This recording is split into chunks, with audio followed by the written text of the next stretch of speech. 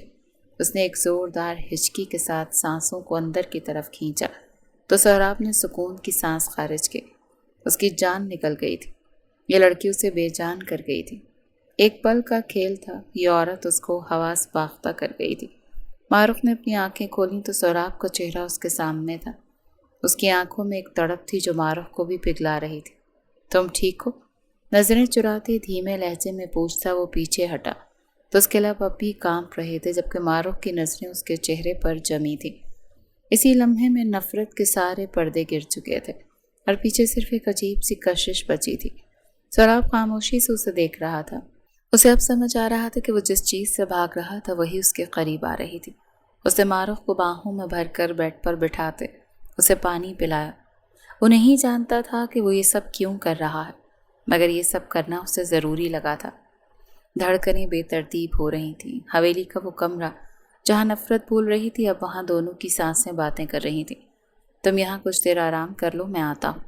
اس نے نظریں چراتے ہوئے آہستہ سے بولتا ہوا اپنے قدم باہر کی جانب لے گیا، جبکہ پیچھے وہ اسی کے کمرے میں اسی کے بیڈ پر پوری شان سے براجمان اپنی آنکھیں موند گئی۔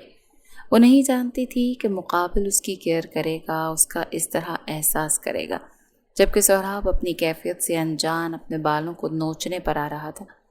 وہ کیوں کر رہا تھا یہ سب؟ آخر کس کے لیے؟ کیا لگتی تھی معروف اس کی؟ کچھ بھی تو نہیں۔ پھر کیوں؟ کچھ پل یوں ہی خوار ہونے کے بعد وہ واپس اپنے کمرے میں آیا تو معروف آنکھیں موندے سو رہی تھی۔ آہستگی سے قدم اس کی جانب لیتا وہ اس کے سرہانے آ کھڑا ہوا۔ اس کا کمرہ مقابل کی سانسوں سے مہک رہا تھا، جبکہ معروف ہوش و حواس سے بیگانہ سکون کی نیند میں سو رہی تھی۔ اس لڑکی سے فرار نہیں پا سکتا تھا۔ اسے اندازہ ہو گیا تھا وہ چاہے کسی بھی ملک چلا جاتا اب اس لڑکی سے راہ فرار ناممکن سا تھا۔ بے ساختہ وہ اس کی پیشانی پر جھکا اور اپنے رشتے کی پہلی مہر اس کے لبوں پر ثبت کرتا وہ خود کو سکون کی اتاہ گہرائیوں میں دھکیل گیا۔ معروف اس لمس سے انجان تو نہیں تھی، وہ نیند میں تھی، مگر اس لمس کے پاتے ہی وہ لال پڑی تھی۔ اس کے لبوں پر مسکراہٹ بھی پھیلی تھی۔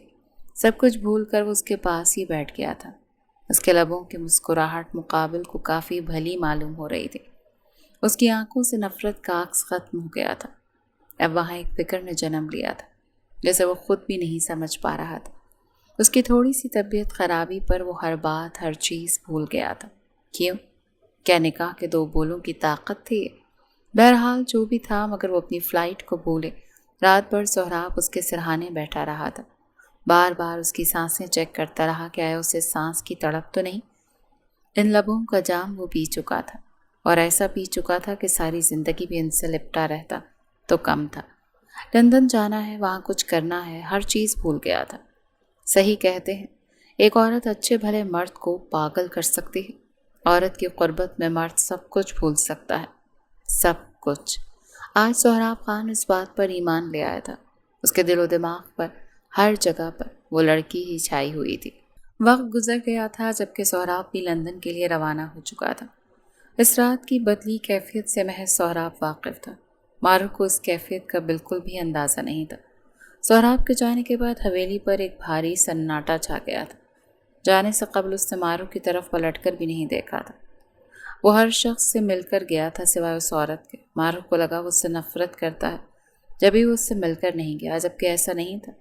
وہ اس سے نفرت نہیں کرتا تھا۔ اس سے نہ مل کر جانا اس کی نفرت کی وجہ نہیں تھی، بلکہ وہ ڈر رہا تھا اس عورت سے مل کر جاتا تو شاید ہی جا پاتا۔ نہ جانے کیوں، مگر اس عورت نے مقابل کو کمزور کر دیا تھا۔ وہ اپنی بات سے نہ پھرنے والا شخص صرف اس عورت کی وجہ سے اپنے فیصلے سے پھر جانے کو تیار تھا۔ سب سے ملنے کے بعد وہ اپنا سامان اٹھائے وہاں سے نکل گئے، یوں کہ قیدی قید گاہ سے نکل رہا ہو۔ اس دن کے بعد سے حویلی ویران سی ہو گئی۔ ہر شخص اپنے کام سے کام رکھتا تھا۔ وہ ہوتا تھا تو ہر بہر مباحثہ چلتا رہتا تھا، اب وہ نہیں تھا تو سب ویران تھا۔ کچھ لوگ ہوتے ہیں جن کے سنگ گھر آباد رہتا ہے، سہراب کا شمار بھی انہی لوگوں میں تھا۔ ماروق اس دن کے بعد سے بالکل خاموش ہو گئی تھی۔ وہ سہراب کے ان الفاظوں کو نہیں بھول پائی تھی جو اس نے اس کے کمرے میں کہے تھے، مگر وہ اب بھی اس کے دل میں ایک نرم گوشہ رکھتی تھی۔ وقت کا پہیہ اپنی رفتار سے گھوم رہا تھا۔ ماروق حویلی کے کاموں میں خود کو مصروف رکھنے لگی تھی۔ وہ صبح سویرے اٹھ کر باغیچے میں پودوں کو پانی دیتی، پھر بی جان کے پاس بیٹھ کر ان کی باتیں سنتے۔ بی جان ہی تھیں جو اسے تسلی دیا کرتی تھیں، اسے سہراب کا دل جیتنے کے گن سکھاتی تھیں، یہاں تک کہ وہ اسے سہراب کی زندگی کے متعلق بھی ہر خبر دیتی رہتی تھی کہ آج اس نے لندن میں یہ کیا، آج یہ کھایا، آج یہ پیا، یوں کہ وہ اس ستمگر سے بے خبر ہو کر بھی باخبر تھی۔ خیریت نہیں پوچھتی تھی مگر خبر رکھتی تھی۔ ہاں، میں اس شخص پر نظر رکھتی ہوں۔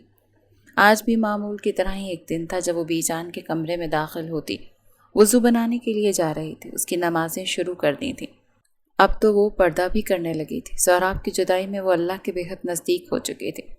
وہ کتابیں پڑھتی تھی، محبت کے بارے میں پڑھتی تھی، اللہ سے اس کی خیریت کی دعائیں مانگتی تھی، یوں کہ اس مرد کے لیے وہ مکمل بدل گئی تھی۔ ارے کیا ہوا میری بی جان کو اتنی اداس کیوں ہے؟ ان کا اترا ہوا چہرہ دیکھ کر وہ بعد میں وضو بنانے کا سوچتی ان کی طرف قدم بڑھا گئی۔ جب بی جان نے اس کی بات پر گہری سانس بھری۔ سہراب کا فون آیا تھا، کہہ رہا تھا نہیں آ سکتا ابھی، 2 سال ہو گئے ہیں اس کو گئے ہوئے، مجال ہے کہ اپنی شکل دکھا دے مجھے۔ انہوں نے منہ بسوڑتے ہوئے اسے سہراب کی باتوں سے آگاہ کیا تو بی جان کے الفاظ سن کر ماروق کے دل میں ایک کسک سی اٹھی۔ ان کو یہاں پسند نہیں ہے تو رہنے دیں، جب ان کا دل چاہے گا خود آ جائیں گے۔ اس نے ان کا ہاتھ تھام کر محبت سے انہیں سمجھانا چاہا۔ جب اس کی بات پر بی جان نے سر جھٹکا۔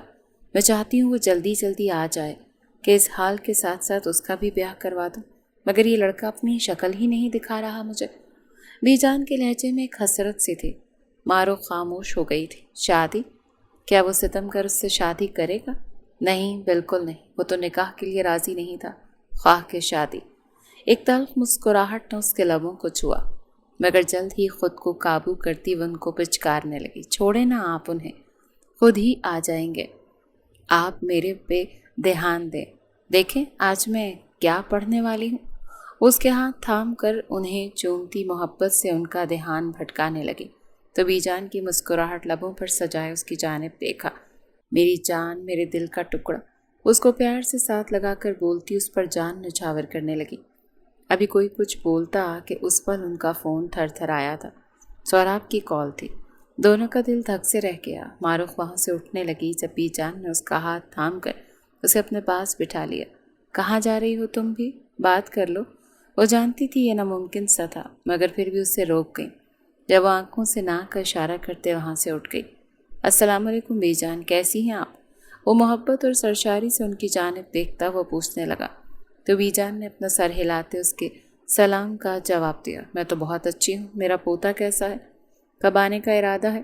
انہوں نے بھی خوش دلی سے جواب دیا۔ یار دادو، ایک ہی سوال کیوں پوچھتی ہیں؟ اب کی بار وہ ذرا خفگی سے گویا ہوا۔ اچھا، آج کچھ الگ پوچھ لیتی ہوں، بلکہ ایسا کرتی ہوں دکھا دیتی ہوں۔ انہوں نے شرارت سے کہتے فون کا رخ ماروق کی جانب کر دیا جو وضو کرنے کے بعد اپنے بازو نیچے کرتے انہی کی جانب آ رہی تھی۔ اچانک سے فون کا رخ اپنی طرف ہوتے دیکھ وہ کچھ پل سمجھ نہ پائی، مگر اسکرین پر نظر آتا اس شخص کا ساکت چہرہ اسے ہوش کی دنیا میں پٹخ لایا۔ بے ساختہ اس نے چیختے ہوئے رخ موڑا تھا۔ وہ نہیں دکھانا چاہتی تھی اس شخص کو اپنی شکل، وہ اس شخص کے سامنے بھی نہیں آنا چاہتے تھے۔ اف، یہ کیا کر دیا بی جان نے۔ بے ساختہ وہ دن آیا تھا جب ماروق سانسوں کے لیے تڑپ رہی تھی اور اس شخص نے اپنی سانسیں اس کے سپرد کی تھی۔ اس کی آنکھیں نم تھیں۔ وہ ستمگر پہلے سے زیادہ حسین ہو گیا تھا، جبکہ کچھ ایسی حالت ہی سہراب کی بھی تھی۔ 2 سال بعد اس کا چہرہ دیکھ رہا تھا۔ وہ بڑی ہو گئی تھی، جوان ہو گئی تھی۔ اس کا چہرہ، اس کے چہرے کی رونق ہر چیز سے بدل گیا تھا۔ ہاں، وہ بدل گئی تھی۔ اف، وہ حسینہ بدل گئی تھی۔ اس نے اپنی دھڑکنوں پر ہاتھ رکھتے خود کو قابو کرتے گہری سانسیں بھری۔ وہ دونوں ایک ہی زنجیر میں بندھے تھے، مگر فاصلے اتنے تھے کہ ایک دوسرے کی سانسیں بھی سنائی نہیں دیتی تھیں۔ حویلی کی دیواریں سہراب کی خاموشی اور ماروق کے آنسوؤں کی گواہ تھیں۔ مستقبل میں کیا لکھا تھا یہ تو بس وقت ہی جانتا تھا، مگر ایک بات طے تھی، تشنگی یار کا یہ سفر رائے گا نہیں جانے والا تھا، کیونکہ دونوں کے دل ایک دوسرے کے لیے دھڑکتے تو تھے، مگر ان کی زبانیں اس جذبے کو تسلیم کرنے سے انکاری تھیں۔ چند سال بعد پوری حویلی کو دلہن کی مانند سجایا گیا تھا۔ اسال خان کی مہندی کی تقریبات اپنے عروج پر تھی اور حویلی کا ہر کونا روشنی اور خوشبوؤں سے مہک رہا تھا، مگر اس سارے شور و غل اور رنگینیوں سے دور حویلی کا ایک گوشہ ویران سا تھا، جہاں ماروخ اپنے آپ کو نظروں سے چھپائے ہوئے کاموں میں مصروف تھی۔ وہ مکمل طور پر پردے میں لپٹی ہوئی تھی تاکہ کوئی اسے دیکھ نہ سکے اور وہ سکون سے اپنی ذمہ داریاں نبھا سکے۔ کچھ اس نے جو پردہ شروع کر رکھا تھا وہ اس پردے کو بھی مد نظر رکھے ہوئے تھے۔ وہ مہندی کے لحاظ سے بالکل بھی تیار نہیں ہوئی تھی۔ اس نے تیار ہو کر کیا کرنا تھا؟ اس کا شوہر کون سا یہاں تھا، اور اگر یہاں ہوتا بھی تو کون سا اس نے اپنی بیوی پہ ایک نگاہ ڈال لینی تھی جس کے لیے وہ تیار ہوتی۔ دوسری طرف مہندی کی رسم عروج پر تھی۔ وہ سب زور و شور سے رسم کرنے میں مصروف تھے کہ تبھی ہال کی طرف سے سہراب خان داخل ہوا۔ ایک سکوت تھا جو ہر طرف چھا گیا تھا۔ وہ لندن سے سالوں بعد واپس لوٹ آیا تھا اور اپنی ہی دنیا میں مگن تھا۔ اس نے اپنی انٹری دی بھی تو بینڈ باجوں کے ساتھ، مہمانوں کے بیچ پیسے اڑاتے ہوئے۔ وہ اپنی انا کے نشے میں دھت تھا۔ وہ یوں پیسے اڑاتا ناچتا وہ اندر آ رہا تھا کہ اس کی اپنی شادی تھی۔ وہ سب کو اس کی غیر موجودگی میں اداس تھے۔ اس کا یہ سرپرائز دیکھ دنگ رہ گئے۔ وہ ہلکے ہلکے موو لے کر بری طرح سے ناچتا، ہر شخص کے لبوں پر مسکراہٹ سجا گیا تھا۔ بلیک آؤٹ میں ملبوس پیسوں کی بارش کرتا وہ اس وقت اتنا خوبرو اور حسین لگ رہا تھا کہ ہر شخص کی آنکھوں میں رشک ابھر آیا۔ وہ یوں ہی ناچتے ناچتے اسٹیج تک پہنچا جہاں اس کی ماں، باپ، بھائی، آغا جان سب موجود تھے۔ وہ سب سے باری باری ملتا اپنے بھائی کے گلے سے زور و شور سے لگا، جب اچانک اس کی نگاہوں نے کسی کو ڈھونڈا تھا۔ وہ اسے کہیں نہ ملی۔ کسی سے پوچھنے کے بجائے اس نے اپنے دل پر قابو کرتے رسم کی طرف دھیان دیا۔ رسمیں ہونے کے بعد اس نے اپنے کزنز کے ساتھ مل کر اچھی طرح سے فن کرتے اپنے بھائی کا صدقہ اتارتے سب کو پیسوں سے نوازا تھا۔ اس نے سارے ملازموں کو بلاتے ان کے حوالے نوٹوں کی گڈیاں کی، جب اچانک اس کی نظر ایک کونے میں کھڑی پردے میں لپٹی ہوئی لڑکی پر پڑی جو کب سے وہاں کھڑی صفائی اور انتظام سنبھال رہی تھی۔ اس کی نگاہ کئی بار اس لڑکی پر پڑی تھی جو کبھی لڑکھڑاتی تو کبھی سنبھل کر خود بھی کام شروع کر دیتی۔ اسے ملازمہ کے ہاتھ اسے بھی پیغام بھجوا کر بلوا لیا تھا۔ ماروخ کو سمجھ نہ آیا کہ اسے کس نے بلایا ہے، مگر وہ نگاہیں جھکا کر اس کی طرف آتی اپنی ہی سوچوں میں گم تھی۔ یہ لو لڑکی، جب سے دیکھ رہا ہوں کام میں لگی ہو، یہ رکھ لو، کام آئیں گے۔ اس کی طرف نوٹوں کی گڈیاں بڑھاتے ہوئے بولا تو وہ بے یقینی سے اس کی جانب دیکھنے لگی، مگر دیکھتی اس کی آنکھیں مزید باہر کو ابلیں۔ وہ بے یقینی سے اس کی جانب دیکھتی جا رہی تھی۔ سحر، وہ جو اس کے سر اٹھاتے ہوئے حیرت سے اسے دیکھ رہا تھا۔ یہ لفظ سنتے ہی سہراب کے قدم وہیں جم گئے اور اس کا پورا وجود پتھر کی مانند ساکت ہو گیا۔ اسے لگا جیسے اس کے گرد و پیش کی دنیا رک گئی ہو۔ وہ فوراً اس کی طرف پلٹا جس نے ڈر اور خوف سے اپنا سر جھکا لیا تھا۔ اس پردے کے پیچھے چھپی ماروخ کی سانسیں خوف سے بے ترتیب ہونے لگی تھیں۔ اسے محسوس ہو رہا تھا جیسے اس کا دم گھٹ رہا ہو، کیونکہ وہ اسے ایک اجنبی اور ملازمہ سمجھ رہا تھا۔ ماروخ، اس نے جیسے کنفرم کرنا چاہا۔ لہجے میں بے یقینی ہی بے یقینی تھی۔ کیا وہ لڑکی ماروخ تھی؟ اور اگر ماروخ تھی تو کیا حالت بنا رکھی تھی اس نے؟ سحر، اس نے کچھ بولنا چاہا مگر ایک دفعہ پھر سے اس کا سانس اکھڑنے لگا۔ سہراب نے محسوس کیا کہ اس کی سانسیں اکھڑ رہی ہیں تو اس نے بے ساختہ ایک نظر سب کی طرف دیکھا۔ سب کی نگاہیں ان پر جمی تھی۔ ماروخ جو زمیں بوس ہونے والی تھی، سہراب نے ایک جھٹکے میں اس کی کمر پر ہاتھ رکھ کر اسے نیچے گرنے سے بچایا اور اگلے ہی پل اس کو مکمل خود میں چھپا کر اپنا رخ موڑتے، دانتوں سے اس کا نقب ہٹاتے اس کے لبوں پر لب جما رہے۔ وہ بنا کسی کا لحاظ کیے ایک دفعہ پھر سے اس کے اندر اپنی سانسیں اڈیلنے لگا۔ ماروخ ساکت اور جامد اس کی جانب دیکھ رہی تھی جو ایک دفعہ پھر سے اسے اپنی سانسیں دے رہا تھا۔ یہ منظر اس ہال میں موجود ہر شخص کے لیے حیران کن تھا، مگر سہراب کو کچھ ہوش نہ تھا۔ وہ صرف اور صرف ماروخ کی جان بچانا چاہتا تھا۔ وہ اس کے لبوں پر اپنے لب جمائے اسے مسلسل آکسیجن فراہم کر رہا تھا تاکہ وہ واپس اپنی زندگی کی طرف لوٹ سکے۔ اس کا یہ عمل اس کے اندر چھپی اس نرم گوشے کی عکاسی کر رہا تھا جسے وہ دنیا سے چھپائے پھرتا تھا۔ ماروخ جو اس کے لمس سے پہلے ہی سہم گئی تھی، اب مکمل طور پر اس کے وجود کے حصار میں تھی۔ اسے محسوس ہو رہا تھا کہ سہراب کے لمس میں محض نرمی تھی، شدت تھی۔ اس کے لمس میں کوئی حقارت، کوئی غصہ، کوئی نفرت نہیں تھی، یہاں تک کہ بیزاری بھی نہیں تھی۔ اس لمحے میں ان دونوں کے درمیان کی تمام انا نفرت کے پردے پاش پاش ہو گئے تھے۔ جب معروف کی سانسیں کچھ بحال ہوئیں تو سہراب نے اسے اپنی باہوں میں تھام لیا۔ اس کی آنکھوں میں آنکھیں ڈال کر اسے جگر پاش نگاہوں سے دیکھ رہا تھا، جو صرف محبت اور فکر سے بھری ہوئی تھی۔ اس کے آس پاس موجود لوگ حیرت سے یہ منظر دیکھ رہے تھے، مگر سہراب کو کسی کی پرواہ نہیں تھی۔ وہ تو بس معروف کی دھڑکنوں کو محسوس کر رہا تھا، جس کے لیے وہ اتنے سال لندن میں تنہائیوں سے لڑ کر تڑپتا رہا۔ آج اس کی باہوں میں اس کے پاس اس کے ساتھ تھی۔ یہ سب ایک خواب سا معلوم ہو رہا تھا۔ آغا جان اپنے پوتے کا یہ روپ دیکھ کر مسکرا دیے۔ وہ جانتے تھے معروف کو، وہ اپنے پوتے کو بھی جانتے تھے۔ وہ جانتے تھے وہ یہ رشتہ خوش اسلوبی سے نبھائے گا، اور انہیں آثار نظر آ رہے تھے۔ وقت گزرتا گیا تھا جب سہراب اور معروف کا رشتہ دن بدن بدلتا جا رہا تھا۔ اس کی پرواہ کرتا تھا، اس کی فکر کرتا تھا، اس سے کبھی کبھی محبت بھی کر جاتا تھا۔ وہ خود بھی یہ سب سمجھنے سے قاصر تھا، مگر وہ یہ سب کر رہا تھا۔ کیوں کر رہا تھا معلوم نہیں تھا، مگر ان کا رشتہ بہتر ہوتا جا رہا تھا۔ ان کے رشتے میں بدلاؤ ہر شخص نے محسوس کیا تھا، جبکہ وہ سب اس بدلاؤ سے خوش بھی تھے، مگر کہیں نہ کہیں ڈر بھی رہے تھے کہ نہ جانے کب اور کہاں اسے کیا برا لگ جائے۔ حویلی کے ڈائننگ ہال میں صبح کا ناشتہ ہمیشہ کی طرح پرسکون انداز میں کیا جا رہا تھا، مگر آج ہواؤں میں ایک عجیب سی تازگی اور خوشی کی لہر تھی۔ آغا جان، بی جان، اسال اور باقی سب لوگ آج اس ٹیبل پر پھر سے موجود تھے کہ سہراب خان نے اپنی پلیٹ پر جھکے جھکے اچانک سے سب کی جانب نگاہ اٹھا کر دیکھا۔ سب اپنی اپنی پلیٹس پر جھکے کھانا کھانے میں مصروف تھے، جب اچانک اس نے گلا کونکاٹتے بولنا شروع کیا۔ میں چاہتا ہوں کہ میرے اور معروف کے نکاح کی ریسیپشن ہو۔ وہ اسپاٹ لہجے میں بولتا، سب کے تاثرات جاننے کے لیے ان کی طرف دیکھنے لگا۔ اس کے ان الفاظ نے وہاں موجود ہر فرد کے چہرے پر مسکراہٹ بکھیر دی تھی۔ سبھی سہراب کے اس بدلے ہوئے رویے اور معروف کے لیے اس کی اس نئی محبت کو دیکھ کر بے حد خوش تھے، مگر معروف جو سہراب کے بالکل پہلو میں بیٹھی تھی، اس کے چہرے پر ایک عجیب سی جھیپ اور شرمندگی چھا گئی۔ کتنے بے شرم ہیں یہ، خود ہی اپنی شادی کی باتیں کر رہے ہیں۔ وہ دل ہی دل میں سوچتی اس بے باک شخص کو کوسنے لگی، جبکہ منہ سے بولنے کی ہمت ہی نہ تھی۔ وہ ابھی تک یقین نہیں کر پا رہی تھی کہ وہی سہراب جو کبھی اس سے نظریں ملانا بھی گوارا نہیں کرتا تھا، آج سب کے سامنے اپنے رشتے کا جشن منانے کی باتیں کر رہا تھا۔ ریسیپشن کی تیاریاں شروع ہو گئیں اور حویلی میں ایک نیا ہنگامہ برپا ہو گیا۔ ہر طرف نئے کپڑوں اور زیورات کی باتیں ہونے لگیں، اور معروف کو ایک شہزادی کی طرح تیار کرنے کے لیے سب اپنی اپنی رائے دے رہے تھے، مگر معروف اس سب سے دور اپنے آپ میں مگن تھی۔ اسے ان تمام تر دکھاووں سے زیادہ سہراب کی وہ نگاہیں عزیز تھیں جو اسے ہر لمحہ محسوس ہو رہی تھی۔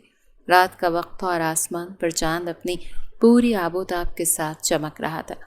معروف حویلی کے وسیع لان میں رکھی چیئرز پر اکیلی بیٹھی چاند کو ٹکٹکی باندھے دیکھ رہی تھی۔ اس کی آنکھوں میں ایک چمک تھی جو صرف سکون کے لمحوں میں ہی آتی تھی۔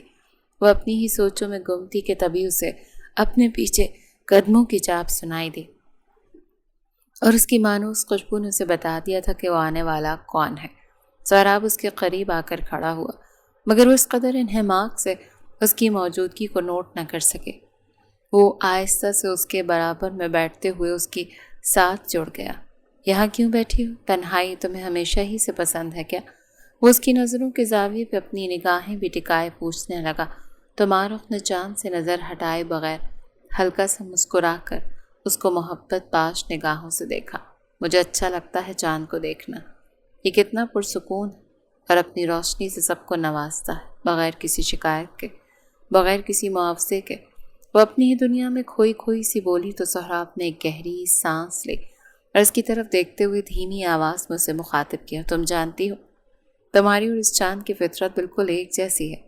معروف خاموش اور بہت زیادہ خوبصورت، وہ محبت سے گندھے لہجے میں بولا تو معروف بے ساختہ جھینپ گئی۔ سہراب نے اپنے رویوں کی معافی نہیں مانگی تھی، مگر اس رات کے بعد سے وہ معروف کے ساتھ اونچی آواز میں بات نہیں کرتا تھا۔ وہ جب سے آیا تھا اس کے ساتھ دوستوں کی طرح رہ رہا تھا، کبھی اس نے دوبارہ معروف کو ہرٹ نہیں کیا تھا۔ کئی لمحے یوں ہی بیت گئے جب سہراب نے کچھ پل خاموشی کے بعد سنجیدہ لہجے میں کہنا شروع کیا، معروف میں تم سے کچھ کہنا چاہتا ہوں جو کافی عرصے سے میرے دل میں دبا ہوا ہے۔ میں تم سے معافی مانگنا چاہتا ہوں اپنے اس رویے کی جو میں نے تمہارے ساتھ اختیار کیا تھا، وہ تمام تلخ باتیں اور وہ سختیاں جن سے تم گزری۔ سہراب کی آواز میں کرب اور ندامت تھی کہ معروف کا دل دھڑک اٹھا۔ اف، اس زودے پشیماں کا پشیماں ہونا۔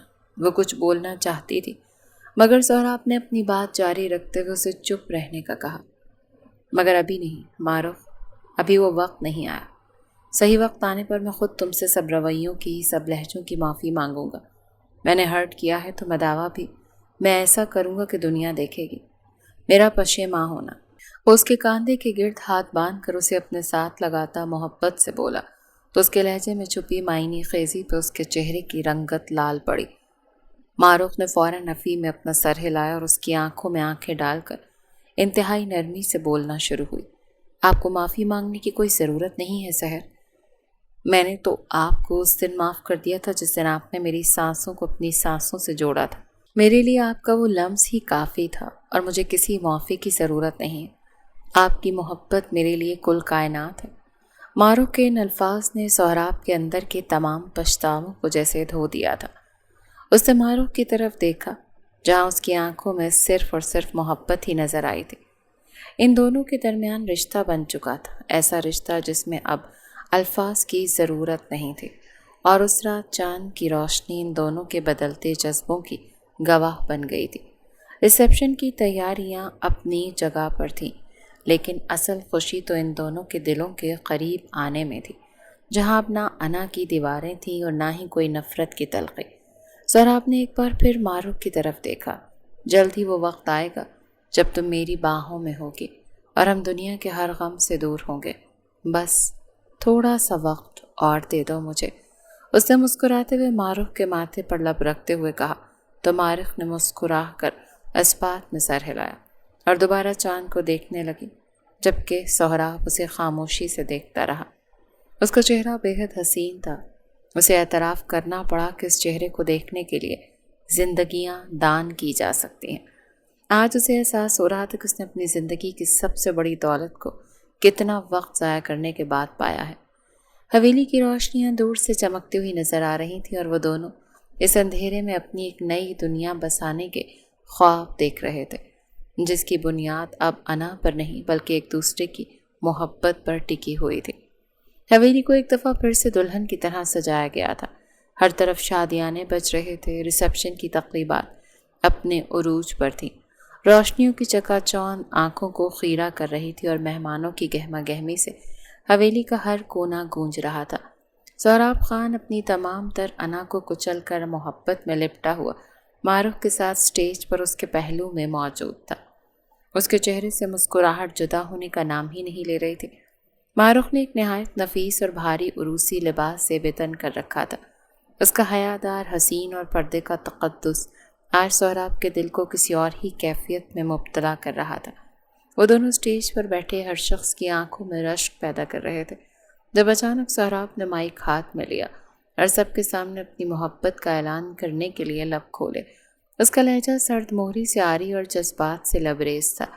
وہ معروف کی طرف متوجہ ہو کر کچھ کہنے ہی والا تھا کہ اچانک حویلی کی پرسکون فضا ایک وحشت ناک دھماکے سے پھٹ پڑی۔ دھماکے کی شدت اتنی زیادہ تھی کہ اسٹیج کے ستون لرز اٹھے، ہال کی گلاس وال ہو کر ہوا میں اڑنے لگی۔ دل خراش چیخوں اور آوازوں نے ایک ہی پل میں خوشیوں کو ماتم میں بدل دیا۔ حملہ آور جو پہلے ہی سے حویلی کے خفیہ راستوں سے داخل ہو چکے تھے، انہوں نے اندھا دھند فائرنگ شروع کر دی تاکہ سہراب خان کے غرور کو اس کی خوشیوں کے درمیان خاک میں ملایا جا سکے۔ سہراب نے بنا ایک لمحہ ضائع کیے معروف کو اپنی باہوں میں جکڑا اور اسٹیج سے نیچے کی طرف چھلانگ لگا دی۔ فضا ہتھیاروں کی سنسناہٹ اور بارود کی بو سے بوجھل ہو چکی تھی۔ لہو کی چھینٹیں پھولوں کی سجاوٹ پر سرخ لکیریں کھینچ رہے تھے۔ سہراب نے معروف کو ایک محفوظ کونے میں دھکیلا اور اپنی مخصوص چیز نکال کر جوابی کارروائی شروع کی، مگر اس کی ایک کوتاہی اس پر بھاری پڑ گئی۔ ایک حملہ آور نے جو پیچھے سے دیوار پھلانگ کر آیا تھا، اپنا مخصوص ہتھیار کا رخ سہراب کے سینے کی جانب کیا اور ٹریگر دبا دیا۔ وقت جیسے تھم سا گیا تھا۔ معروف نے اس آواز پر پلٹ کر دیکھ کر اسے زخمی دیکھ وہ پاگلوں کی طرح اس کی طرف بھاگی تھی۔ جب اگلا وار اس پر ہوا، اگلے ہی پل وہ اس کے قریب گرتی اس کے سینے سے آ لگی۔ گارڈز اور باقی سب جوابی کارروائی کر رہے تھے مگر وہ دونوں زمین پر گرے ایک دوسرے کی باہوں میں موجود تھے۔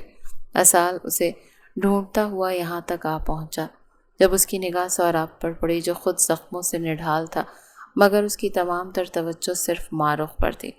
جلدی کرو، اسے گاڑی میں ڈالو، اسال کی آواز گونجی اور اگلے ہی پل وہ سہراب کو تھام گیا جب ماروخ کو بھی گاڑی میں ڈالا گیا تھا۔ وہ دونوں ہوش و حواس سے بیگانہ ہو گئے تھے۔ گاڑی کا سفر اسپتال تک موت اور زندگی کے درمیان ایک لمبی کشمکش تھا۔ سہراب کا سر ماروخ کے سر کے ساتھ جڑا تھا اور وہ مسلسل اس کے لبوں سے لب جوڑے بنا کسی کا لحاظ کیے بار بار اپنی سانسیں اس میں منتقل کرنے کی کوشش کر رہا تھا مگر مقابل اپنی آنکھیں نہیں جھونک رہی تھی۔ وہ جو بار بار غنودگی میں جا رہا تھا مگر اسے ابھی ہوش میں رہنا تھا۔ وہ اپنی زندگی کے آخری قطرے بھی اسے دینا چاہتا تھا اور وہ اسے دے بھی رہا تھا۔ اسپتال کے ایمرجنسی وارڈ میں جب وہ داخل ہوئے تو سہراب کا حال کسی دیوانے سے کم نہیں تھا۔ وہ ڈاکٹروں کے سامنے ہاتھ جوڑ رہا تھا، رو رہا تھا اور انہیں منتیں کر رہا تھا کہ اس کی جان بچا لیں، چاہے اس کے بدلے میں اس کی اپنی جان ہی کیوں نہ لے لی جائے۔ اسٹریچر پر لیٹا وہ اپنے زخموں کی پرواہ کیے بغیر اس لڑکی کی زندگی کی بھیک مانگ رہا تھا جو حادثاتی طور پر اس کی زندگی میں شامل ہوئی تھی۔ دونوں کو وارڈز میں لے جایا گیا تھا مگر اس کے لبوں پہ بس ماروخ کا ہی ذکر تھا۔ وہ خود چاہے مر جاتا مگر ماروخ اسے زندہ چاہیے تھی۔ سہراب کا زخم زیادہ گہرا نہیں تھا، تبھی اس کو ہوش آ چکا تھا۔ وہ زندگی کی طرف لوٹ آیا تھا مگر ماروخ کو ہوش نہیں آ رہا تھا۔ وہ کافی کمزور دل کی مالک تھی اور گولی لگنا کوئی چھوٹی بات نہیں تھی۔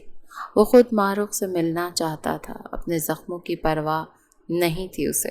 وہ بستر سے اٹھ کر اس کے روم کی طرف بڑھا تھا۔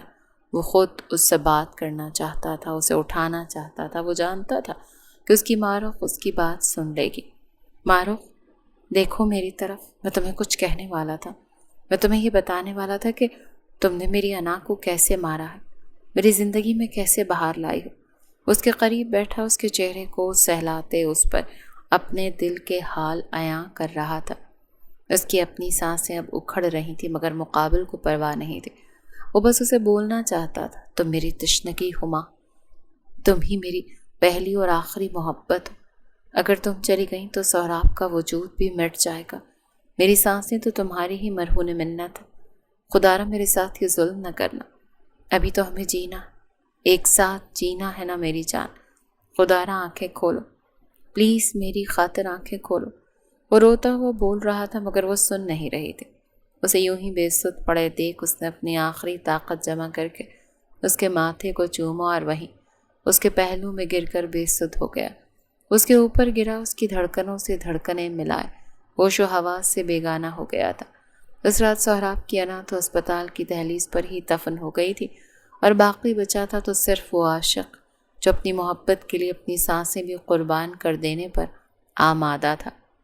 کچھ عرصے بعد اسپتال کے اس واقعے کو گزرے اب 2 سال کا عرصہ بیت چکا تھا مگر حویلی کے در و دیوار آج بھی اس رات کی گواہی دیتے تھے جب سہراب خان نے ماروخ کے زخموں کے سامنے گھٹنے ٹیک دیے تھے۔ وہ دن تھا اور آج کا دن سہراب کا وہ پرانا خود سر غسیلا روپ کہیں کھو چکا تھا۔ اب وہ ایک ایسے شخص میں تبدیل ہو چکا تھا جس کی زندگی کا محور صرف اور صرف ماروخ کی ایک مسکراہٹ تھی۔ اس لڑکی کی مسکراہٹ کے لیے وہ کچھ بھی کر سکتا تھا۔ وہ جان لے بھی سکتا تھا اور جان دے بھی سکتا تھا۔ ان 2 سالوں میں اس نے ان حملہ آوروں کو ڈھونڈ کر ان کا وہ حال کیا تھا کہ وہ لوگ ہر شخص کے لیے عبرت کا نشان بن گئے۔ وہ حملہ جائیداد کی خاطر ماروخ کے ماموں نے کروایا تھا جن کا انجام ہر شخص دیکھ چکا تھا۔ اس نے واضح طور پر اعلان کیا تھا کہ اگر آپ دوبارہ کسی نے اس کی ماروخ کی جانب آنکھ اٹھا کر بھی دیکھا تو اس کی حویلی کی طرف قدم بڑھائے تو وہ کتوں کو بھی ان کی ہڈیاں نصیب نہیں ہونے دے گا۔ اس کی للکار پر ہر شخص پر لرزہ طاری ہوا تھا اور پھر دوبارہ آج تک کسی کی جرأت نہیں ہوئی تھی کہ وہ اس حویلی کی جانب غلط نگاہ سے بھی دیکھے۔ آج بھی معمول کی طرح ایک دن تھا۔ سہراب لان میں رکھی چیئرز پر بیٹھا تھا، ٹھیک وہاں جہاں اس رات ماروخ بیٹھی تھی۔ اس کی گود میں ایک کتاب تھی مگر اس کی نظریں کتاب پر نہیں بلکہ حویلی سے نکل کر آتی ہوئی اس خاتون پر تھیں جس کے اندر لہو کی طرح گردش کرتی تھی۔